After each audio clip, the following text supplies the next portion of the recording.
Look, buddy, we're gonna get the CIA to sit down with you, tell you their side of the story.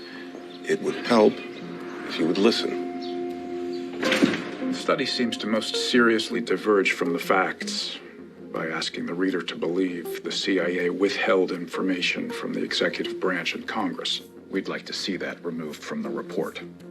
After the photos of Abu Ghraib came out in 2004, Deputy Director McLaughlin appeared before Congress in front of you and said the CIA is not authorized to do anything like what you've seen in those photos. But what they were doing was even worse. Then in 2005, Senator Rockefeller called for a review of the program, and the Deputy Chief of Counterterrorism got nervous where that might lead. So he sent a message to senior leadership discussing the need to manage the situation. He said, we either get out and sell, or we get hammered. Congress reads it, cuts our authorities, messes up our budget.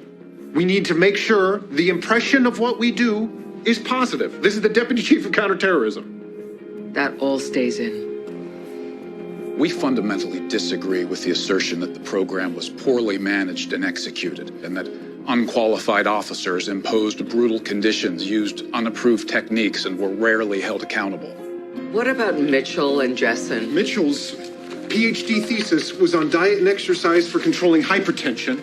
Jessen's dissertation was on family therapy, something called family sculpting, where you make clay figures of your family members. No, they had no experience in paid? real-world interrogations. No science to back up their claims. They were allowed to assess the effectiveness of their own program without providing any scientific evidence. How much in total did the U.S. taxpayers give them for their work? Over $80 million. The agency also disagrees that the detention and interrogation program did not produce unique intelligence that disrupted plots and saved lives. For instance, the identity of Jose Padilla, the dirty bomber. If we hadn't stopped Padilla, this entire area would be radioactive today. Jose Padilla!